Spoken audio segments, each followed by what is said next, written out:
I think I should quit while I'm ahead. That was an incredibly generous introduction. I'm not sure the talk will be equally. I know I don't want to be ringing the bell here. Thank you all for coming this afternoon. I am super excited to be here. I have a talk that I hope is not going to last the whole time, because I'd love to talk with you all and hear your questions and have some debate about performance management.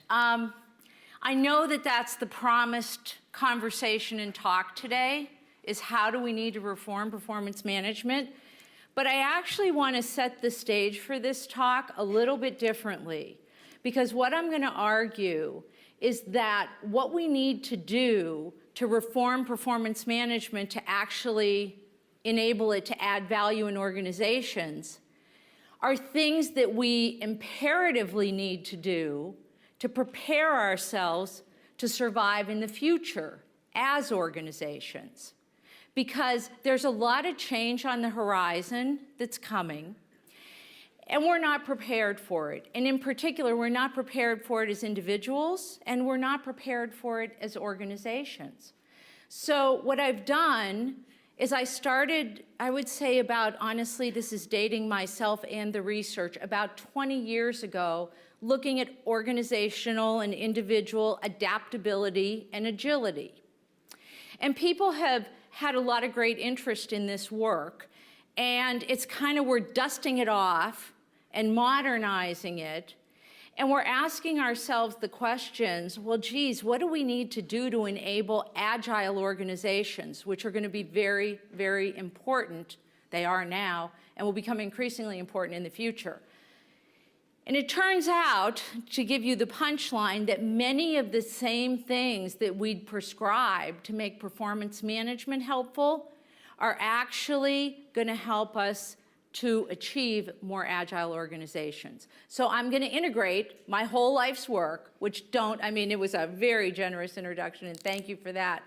2 areas about agility, adaptability, resilience, those kinds of things, and talk about why performance management reform is really needed to get us there. So I promise we'll get to it, but we're going to start someplace different. I want to set the stage for the talk today by having you think about how are organizations structured. Now, obviously, I'm going to make some comments here, and these will not be to an organization, but many organizations, in fact, most, have a structure that looks somewhat like this. It's a hierarchy. It has a big boss on top. You have functional work that's kind of parsed. You don't really know what your neighbor's doing, although you kind of need to, because we are all saying collaboration is so important today. And this structure actually dates back to scientific management theories, like the 1920s or thereabouts.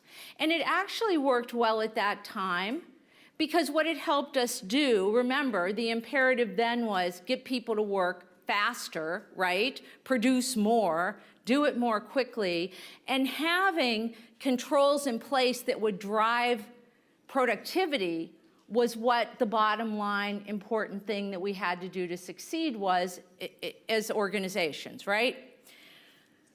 Now, what went along with this kind of hierarchical structure was a set of management tools. And these management tools actually, we can probably show how they came from, this sort of theory of having control, because success related to how well we could control what people were doing. So we see things like pay for performance. You produce more pieces, you get more money.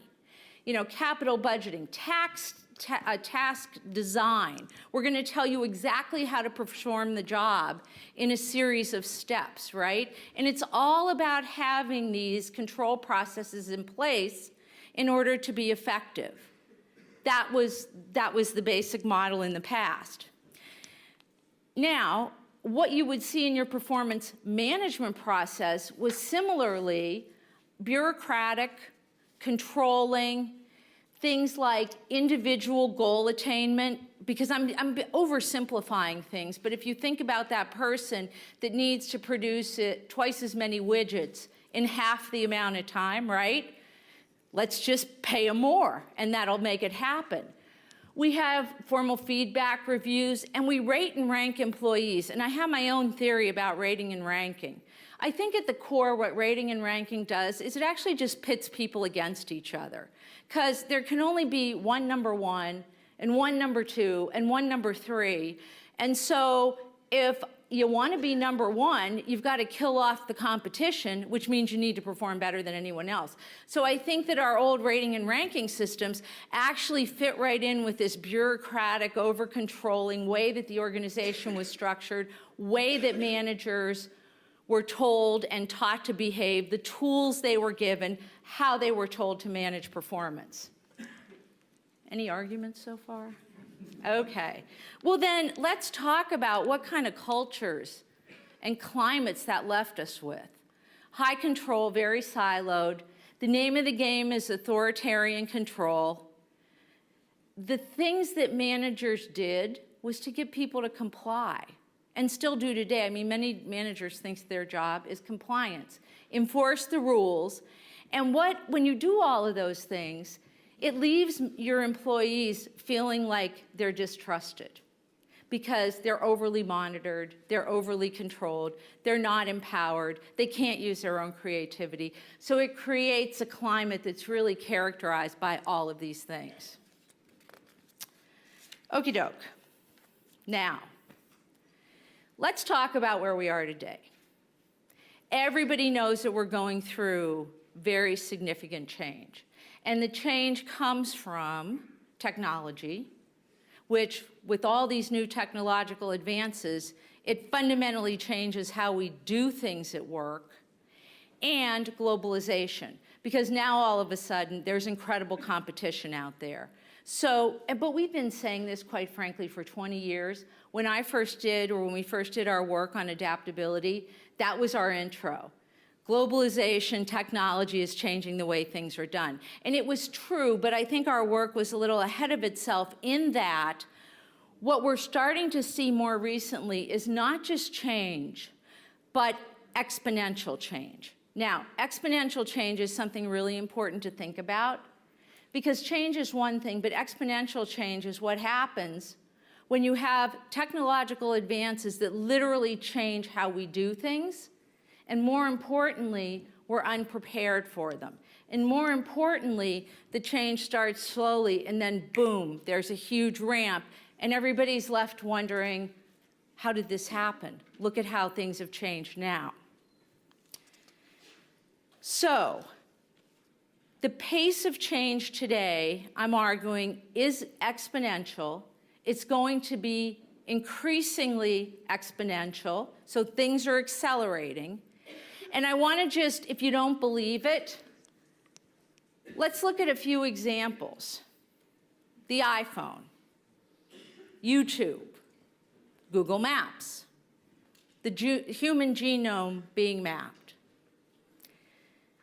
How old are these? Does anybody know? What's the oldest that any one of these innovations is? Does anybody know?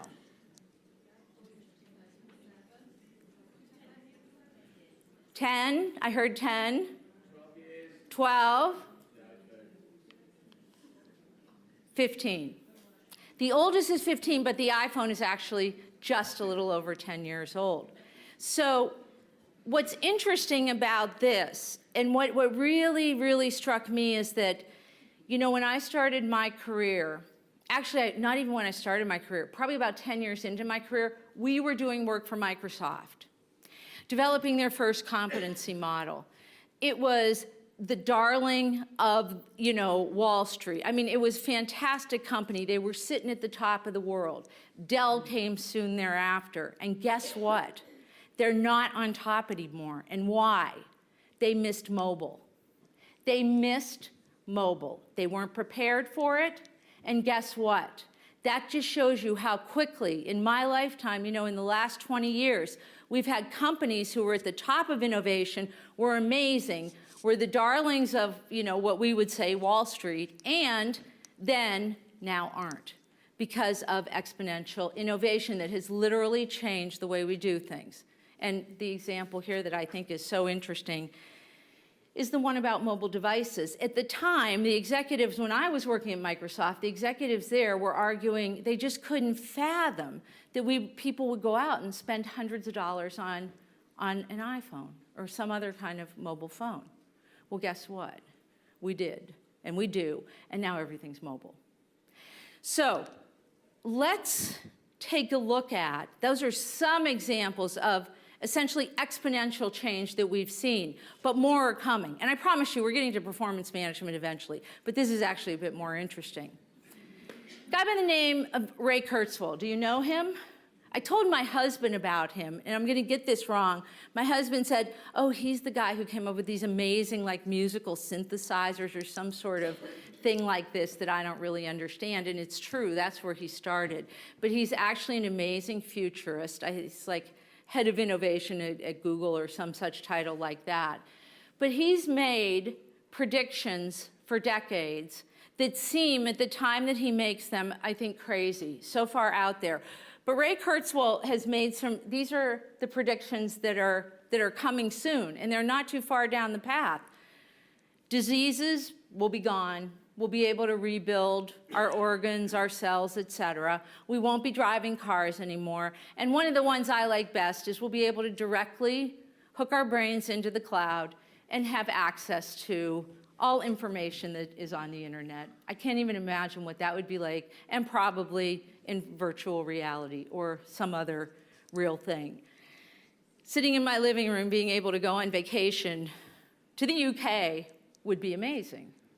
Anyway, so the thing about Ray Kurzweil's predictions, though, is that they've been 86% accurate, and oftentimes where he misses is, he says it's going to happen later than it actually happens.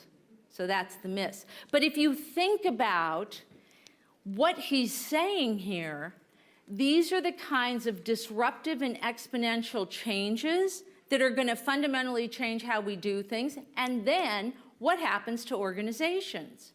You know, how are organizations going to compete, survive? Who's going to be on top? Are all the places we were working today going to be gone because they just missed it? I don't know. It's something to really think about.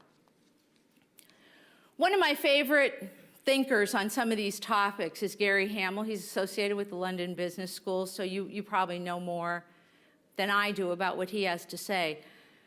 But I really like some of his thinking in this area, and to be frank, I've borrowed ideas from him for my talk today. But he says there's 3 implications of exponential change for organizations that we really need to be worried about.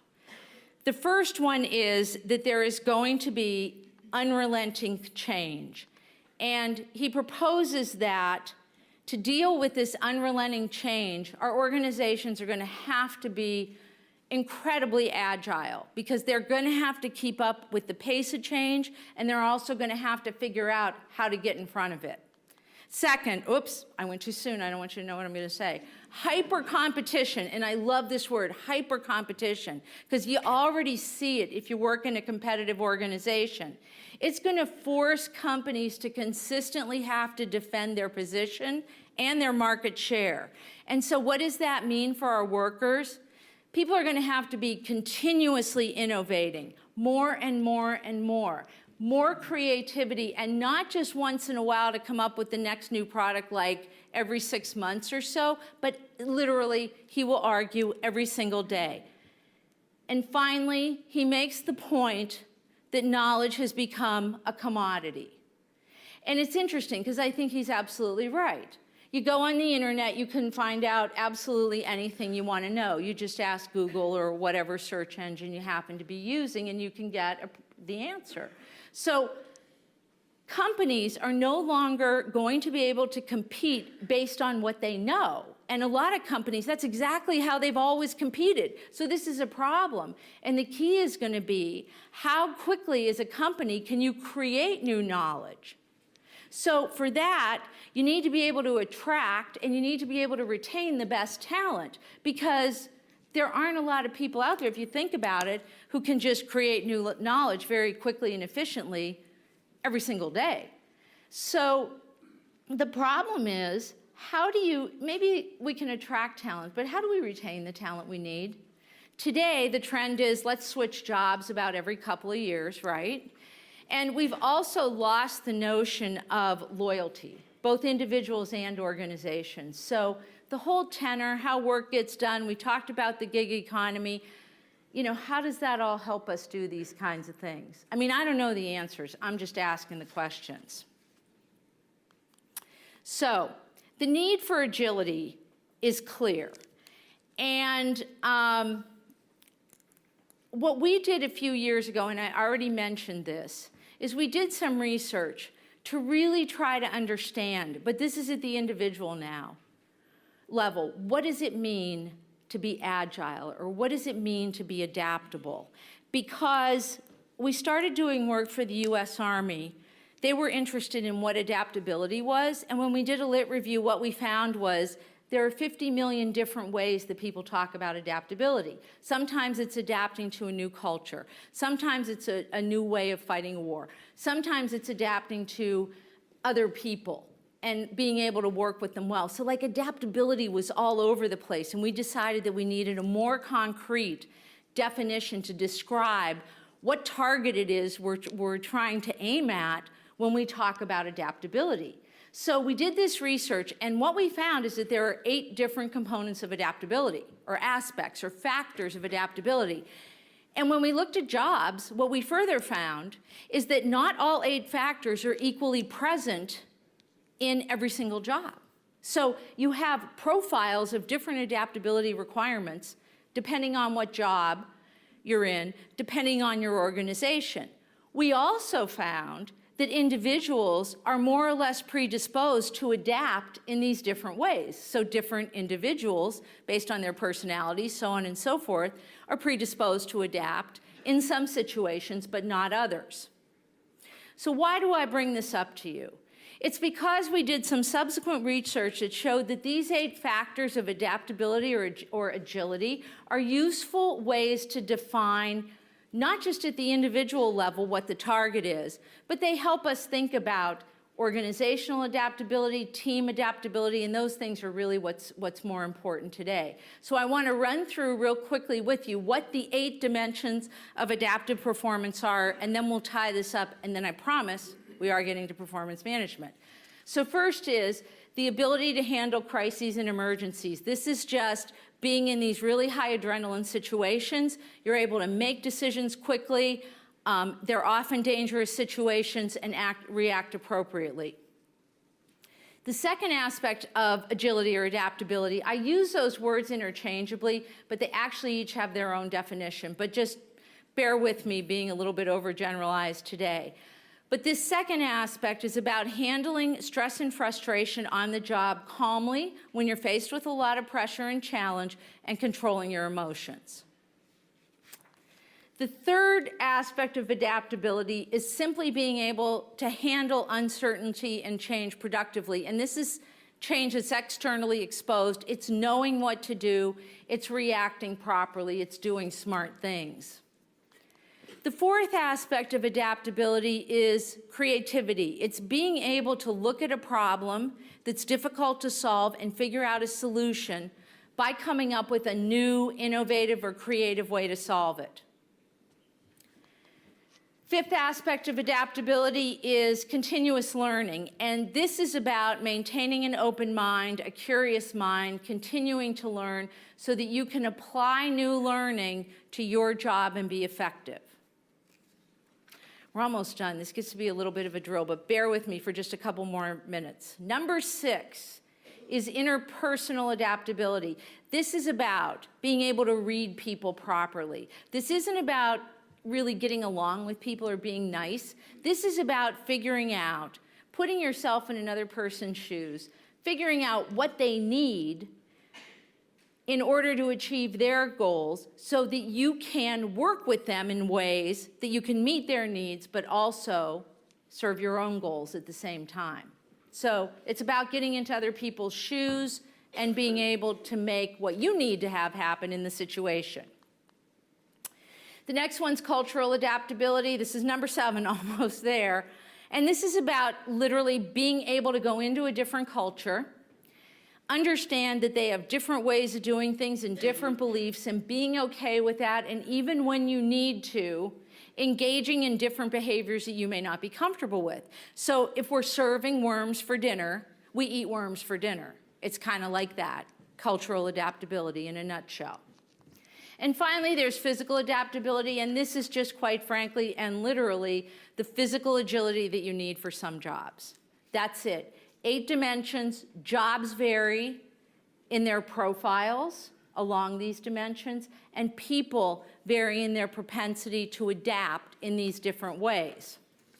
So what does it mean for us? Well, what it means is today, and we're going to talk about the importance of teams and organizations, and about agility for teams and organizations.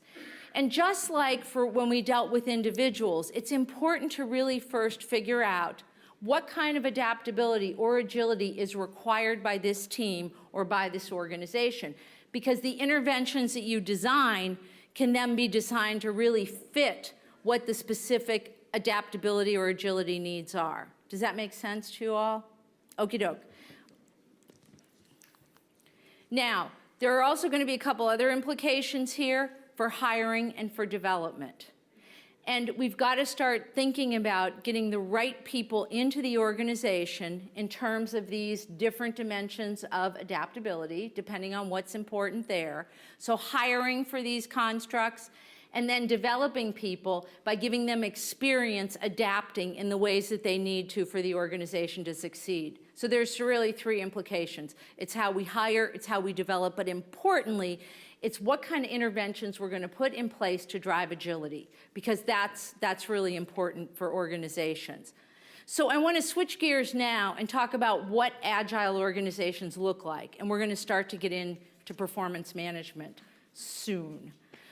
Okay, we need to enable agility holistically, and that means starting with an appropriate organizational structure. The hierarchical structures that we talked about earlier that focus on control don't support agility well at all. In fact, they are opposite to what you need to do. Instead, in order to have agile organizations, we need to have dynamic team structures. We need performance models in which information flows smoothly. It's not restricted like in those hierarchical models. Team members are empowered to create and innovate, because those are the things that the organization is going to need to do constantly, and they have the tools and resources that they need to be efficient. So those are going to be the key aspects of, what's going to make, it's going to set the groundwork, put in place a foundation for agility by moving from the structure on the left to more like network teams, the structure on the right. And you see a lot of this if you look at CEB's research, Deloitte's research. This is not rocket science. Everybody's talking about it. Now, agile organizations also have certain climates, and I've already alluded to them. They're going to allow for more transparency, more information flow, and more empowered teams. And it's going to be a series of teams that connect in amorphous kinds of ways. So the characteristics, what we're going to see in the climate of an agile organization, are things like flexibility, openness, and trust, as opposed to, essentially the counter opposite of what exists in hierarchical organizations, which, by the way, most organizations today are still hierarchical, at least to a point. Maybe not fully and not all, but most. So think about the amount of change that's implied here. The other thing that's kind of interesting is employees aren't controlled with these control processes and all these systems like pay for performance and task design and so on and so forth, but instead they're appreciated, they collaborate, and autonomy is actually valued. So again, the opposite of controlling everything. Okay, what is leadership going to look like? What are the leadership tools in the agile organization? Well, they're going to correspond to that climate and the networked kinds of teams that I just talked about. So leadership needs to be actually inspiring. Which The leaders who are going to be successful are those who can create a compelling climate, purpose, and mission that will engage employees. And why is that important? We already talked about the fact that you're going to need the best talent engaged in doing the work to get the kind of consistent creativity and innovation that's going to be needed. Employees will expect to have investments. They will expect the organization to invest in them, help them grow, help them learn, and empower them to create. Leaders are going to need to model transparency and honesty. It's part of the whole bag of what agility is going to require. And teams will be diverse and inclusive. And why is that important? We're already seeing a huge amount of diversity and inclusion interest of late, as you know. Why is that important? Well, you need that to get innovation and creative ideas. You can't have the same type of people all sitting in a room agreeing with each other, right? It just doesn't make sense. So this is going to be super important for the Agile organization. Now, what is performance management then going to look like? Well, it's going to look like this. Like the organizations themselves, the performance management processes are going to have to be flexible, supportive, and engaging. Rather than the bureaucratic and control processes like we have in place today in the vast majority of performance management systems out there, performance management is going to have to be characterized by agility, goals that are flexible in real time, feedback that is flexible in real time, problem solving, and coaching, because that's what we're going to need to be able to create, innovate, adapt, and be agile in the face of exponential change. So those are the characteristics. And now, I love this cartoon, so I keep showing it. It's not mine, but it comes from a wonderful book that's really worth reading. But I want to delve into the steps. What are some very specific recommendations for how performance management needs to change in order to enable this? But let me start with some very compelling and convergent research evidence that we have in the literature. And we've seen these conclusions not just from research, although there's massive research studies, published research studies that point to these conclusions, but also in work that Google's done, in work that the corporate leadership councils have done, that says there are 4 key behaviors that enable performance. End stop. Now, that are most important. They're not the only things that enable performance, obviously, but these are the 4 behaviors, and they're really important, 4 behaviors that matter most in driving performance. I want to tie these back to how organizations need to change in order to improve their agility or to become more agile. These behaviors, and they're not just, one for one. I've put some examples up here, but several of the behaviors lead to multiple outcomes. But let me just give you a couple examples to make the point. Connecting employees to work and to the organization's success is critical. Having them really be engaged in the mission is critical. It's critical for them to be engaged in the organization, to want to give it their best, and to put forth what needs to happen to innovate, create, et cetera.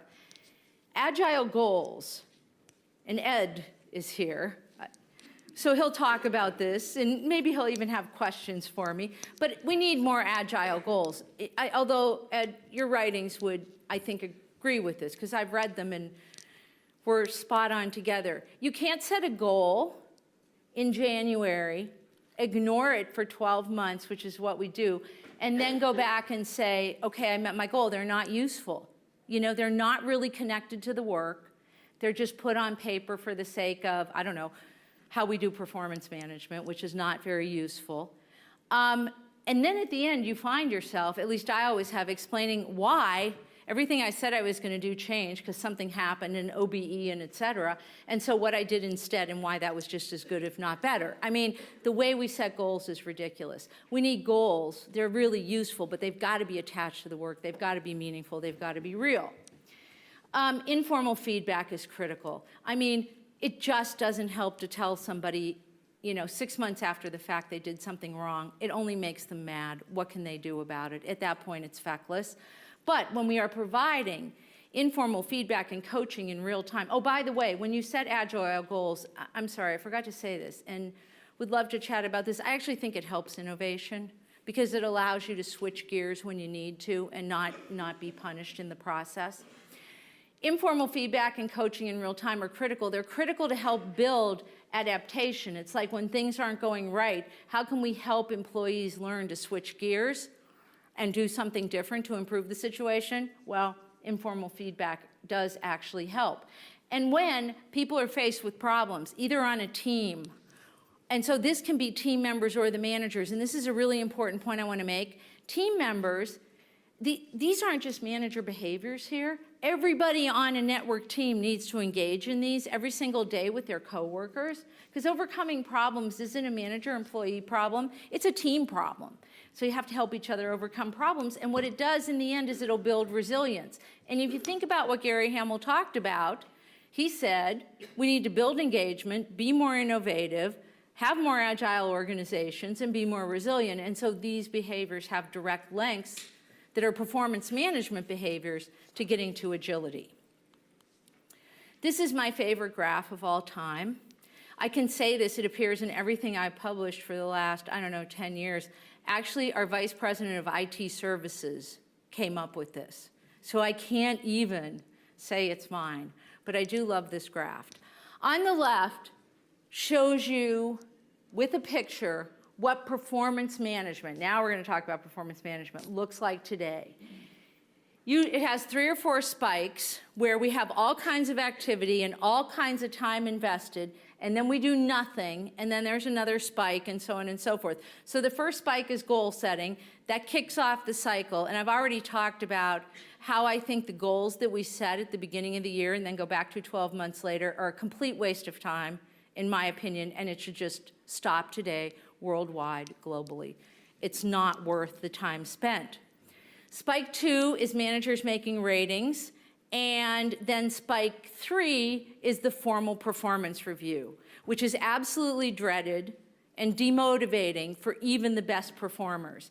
Because you walk into a room, talk about everything that happened 6 months ago, because, at least, I shouldn't say this, I'll probably get in trouble.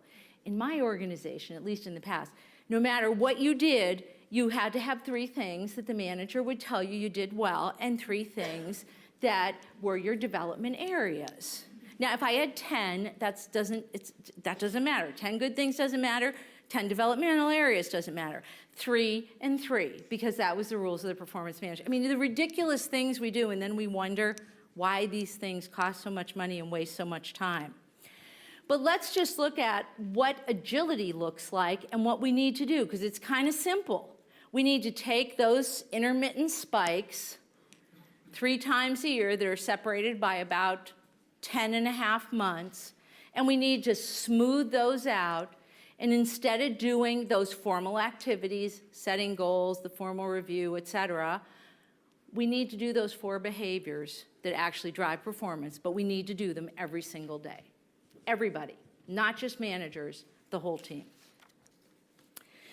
So now let's talk about, there are 6 specific things that you can do with your performance management system that will not just save a huge amount of time and money and will itself be enormously engaging to both managers and employees, but will also help enable the organization and teams to be more agile.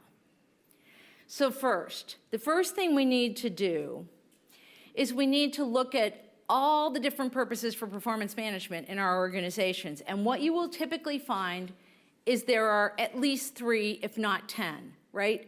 So we're going to use performance management to reward people. We're going to use it to rank people. We're going to use it to select people. We're going to use it to promote people. We're going to use it to develop people. And in fact, It's not useful for any of those things because performance management ratings tend to be so broken that they're valueless. So we say we're using it for all these things, we end up not using it at all or having these things not done well because performance management is not done well in and of itself. So this shift that we need to make is to a singularly focused performance management process. And it's not hard. What we need to be singularly focused on is driving performance. That's it. Because if we're singularly focused on driving performance, we're doing those 4 behaviors every single day. And then we don't need to worry about, it's not appropriate because we're giving real-time feedback to then reward people on that every single day. It makes no sense. But we will get much greater value out of the time spent by doing that. So we want to prioritize this and have clarity of purpose. And the way to test this is to say to yourself, look, I'm going to look at every single piece of my performance management system, every process, everything I ask somebody to do. And if I can't explain how that actually helps drive performance, get rid of it. Why do you have it? What's the point? Okay? Q&A should be fun. People sometimes don't like these things that I have to say, but we'll get there and see how you all feel. Second, we absolutely need to move away from over-engineered, expensive, and bureaucratic performance management processes. I don't even want to tell you how much companies spend on performance management, but CEB did a study, and companies can easily spend in the tens of millions of dollars every single year when you think about the amount of time managers spend, think about the amount of time employees spend. There was one number of, on average, $35 million per year per company, on average, on performance management. Now, some companies it's much more, like Deloitte found 2 million hours on performance management.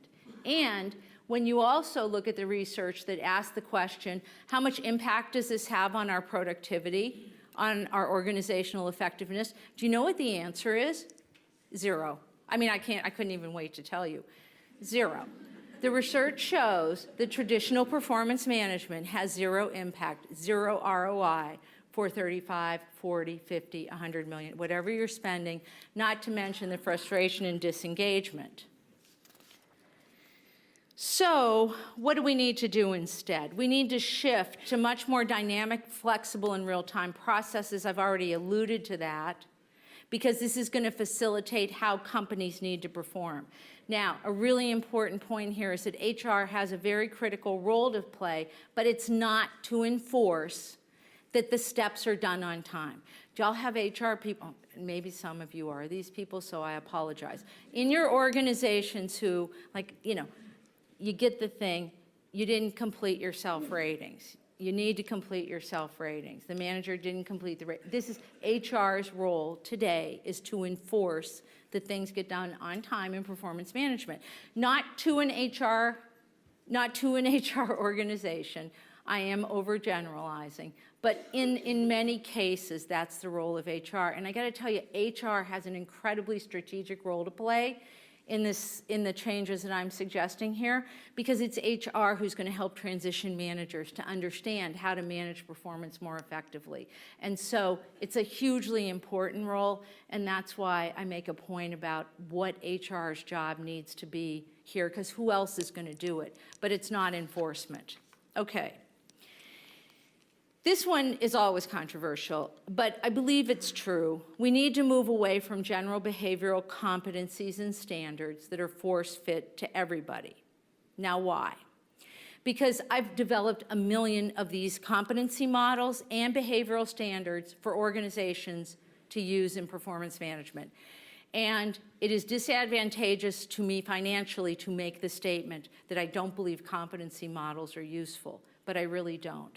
Because what ends up happening is we have such general standards that they tend to yield expectations that nobody can argue with. So get along with your coworkers, be a good team player. It's, of course, it's mom and apple pie. Who would argue with it?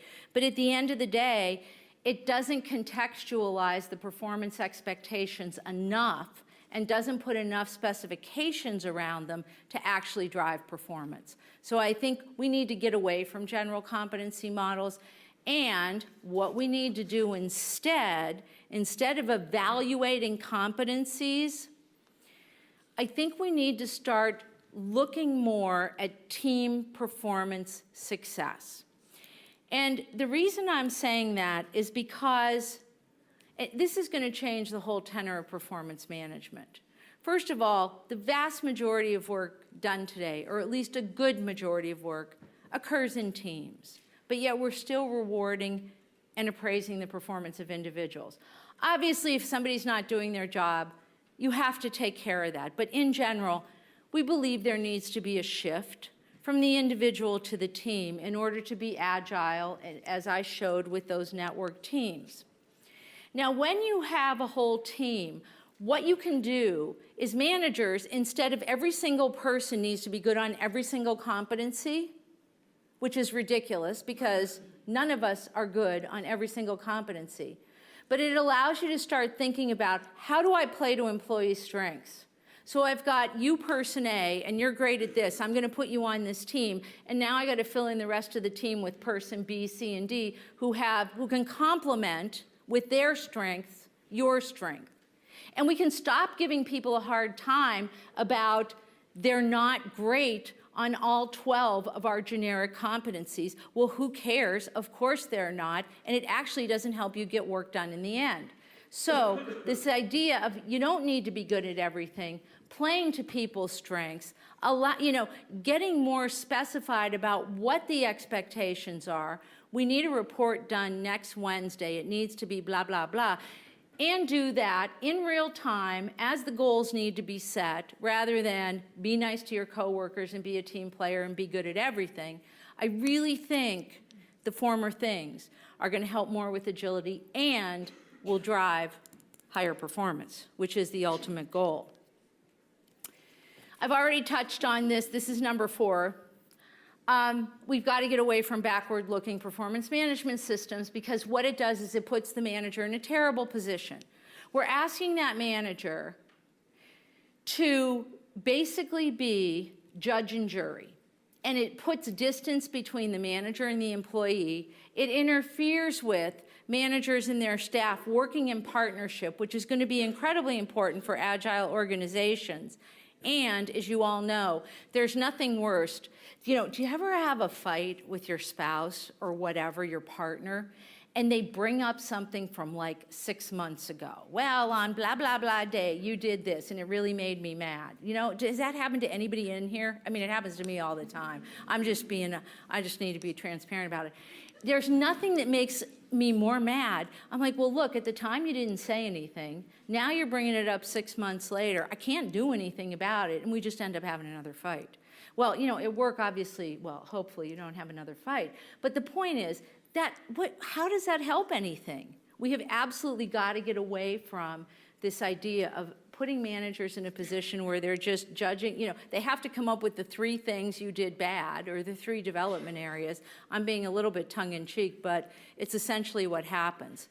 So what's got to change is this, and I think this is actually going to be a really easy change as we get more technology and get more metrics that are readily available in the environment.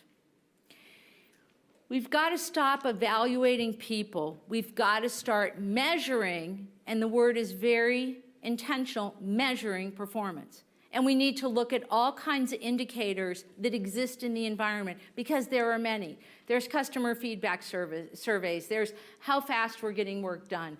There's many different metrics that are collected that we can look at every single day to tell us how we're doing. And when we have these metrics, and we look at a whole bunch of them, then what we can do is we can, in advance, we get an advance warning of a problem, we can correct it, and everybody feels great about it because we've measured performance, we've reacted to the measurement, we fixed it, and now we don't have to have a discussion about what went wrong 6 months ago, because it was actually fixed at the point of it happening so that we can succeed. It seems so obvious, right? And if you think about all the measures that are available in the environment that you could use every single day and how these will increase over time, this is going to be easy. But it also puts the manager in a very different role. The manager is now not the sole judge and jury. What the manager's job is to make sure that you're looking at the right performance information. If you're looking at multiple metrics, how are you going to integrate those and interpret them? What do they mean? Then the manager is more helping to interpret and coach through what the metrics mean to lead to better performance. Does that make sense? I mean, it seems so practical that we should be doing this more and stop with the other things that I talked about. Okay, we need to move from managing people and also managing the context. And this too may be controversial, but the more I'm in real organizations where people are trying to get work done, the more I think we have got how we're managing performance and mostly how we're attributing poor performance wrong.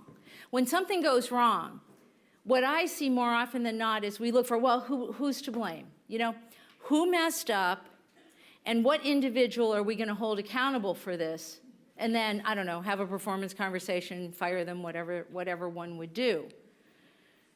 When in fact, you know, at least in my own, and this is my own observations on things, individuals, things are so complex today, so much as work is done in teams. And one caveat here, I'm not talking, you know, if you have one person that's not doing their job, I get it, you need to deal with them. I'm not saying don't handle that separately. But let's talk about in general. I don't see too many situations anymore where individuals are actually 100% in control of their results. Because you are working with different teams, and some other team may not be, things may not be going well. Things may happen with customers that are truly outside of your control. The point is that there is oftentimes something going on in the context. Two teams aren't collaborating well. The job isn't getting done. So it's much more about diagnosing the context and what's working well in the context, in the environment, what blockers exist in the environment. So the advice is you start with, let's analyze the environment. What process, system, collaboration point is not happening like it needs to, and try to diagnose the root cause and fix it there. If it really is an individual, fine, you'll get there. That's step 2. But step 1 is look at the environment, look at the context. Don't just assume it's the people first, because usually there are blockers there that, you know, most people can do nothing about, no matter how hard they try. We're finally at number 6. Number 6 is about, today our performance management processes sit outside of work. They have nothing to do with real work. You set your goal, like I said, you then put those away for 12 months. You may have a mid-year review. You know, you struggle to think of something to say in that. You have to fill out a bunch of paperwork. You get some 360s. You put those away. At the end of the year, you'll get your ratings. You'll get your formal review. But like none of that actually has anything to do, really, with the work that you're doing every single day. So what we're arguing here is we need to shift our mindset about what performance management is. You might ask people, you ask anybody, what do you think of performance management? And where their mind goes is immediately to the formal system. What do they need to do step by step in that formal system? When in fact, we need to stop thinking about performance management as a formal system. Performance management, I think at the core is, how do we help people get work done? So if we shift the mindset to performance management is the way every single day we get work done, and it consists of these 4 behaviors that matter most, and we have a process for agile goals, and we're promoting real-time feedback, and we're diagnosing the environment before we look to individuals, and, you know, et cetera, et cetera, et cetera, all the things we've talked about. I guarantee you that is going to impact performance much, much, much more positively than these bureaucratic systems that we have today that sit outside of anything to do with our daily work. What we're talking about here at the core of this all is really behavior change. So it's getting people, well, it's mindset change and it's behavior change. It's really at the crux of it. It's getting people to think differently about what performance management is. It's not a formal system. It's how we manage performance. Like, you need to make that shift. But it's also about getting people to actually productively engage in these 4 behaviors that matter most. And they sound easy, but I will tell you, after 5 years of working on this, it's profoundly hard to implement behavior change in organizations. We've tried several different strategies, and we've been unsuccessful, I think. I mean, honestly, you know, it's around the margins, a little tweak, but it's super hard to do. It takes a lot of commitment. It takes a lot of time. And it's not just us, you know, our own programs that have failed or produced lackluster results. I mean, failure is a harsh word, but I'm so passionate about this, it's like, oh, come on, it didn't work again. But I haven't seen one program that purports to help change behaviors in the ways that we've been talking about, these 4 behaviors that matter most, that really has produced any sustainable results. So it's going to take more than what we've been doing. And there's some work coming out of neuroscience. Boyatzis, professor, he's a very interesting guy, has some very interesting programs, approaches to intentional change that he's had real success with in the leadership development area. He's a Case Western. And you know, I don't want you guys to laugh, or maybe you'll think this is good. Mindfulness is probably the #1 trending topic on every social media type, you know, Twitter, LinkedIn, maybe not LinkedIn, but various social media channels. Really, when you look at all the organizations that are implementing mindfulness programs and what those entail, I do think there's some potential taken seriously for those programs to impact behavior change in the kind of ways that we're talking about. But, you know, and we're experimenting more and more because we're very interested in this notion of behavior change and how to get this to actually happen. It's hard. So let me just leave you with that thought and say this is an area that needs more work, but these models are worth considering. Let me just jump to the end here real quickly. This is just a summary of the things that I believe need to happen to help organizations to become more agile. Different org designs, we have to embed trust. We need different strategies for engaging not just agile individual, but teams and organization. We need to look more at performance metrics, measure those every single day. We need to get employees behaving in the right ways around these performance-enhancing behaviors. We need to learn how to leverage talent differently. Not everybody needs to be good at everything, but we need the teams to collectively be able to perform capably. And we need to look more to the context to figure out why companies aren't performing rather than look for an individual person who's at fault. And the last idea that I will leave you with is that we do need, I believe, radical changes to survive disruptive change and exponential change that there's no question we will continue to encounter. These 100-year-old bureaucratic models are simply not serving us well, and they will be even less effective for us in the future. So I'd ask you to imagine, for example, what would happen if we flipped the hierarchy upside down and inside out, and we had employees on top, and the sole role of managers was to simply enable them to be able to deliver and perform. And I will tell you, some companies are actually experimenting with these kinds of structures, and it's really interesting about what's happening. So the point here is simply that we need to think about a lot of areas of change, and it's not just performance management. It's how we engage, it's how we structure, how we set up teams, how we hire, how we select, how we keep people on board. It needs to be that holistic package. So that, we have come to the end of my comments, and I really appreciate the opportunity to come here and share my thoughts with you in this area. So, come on.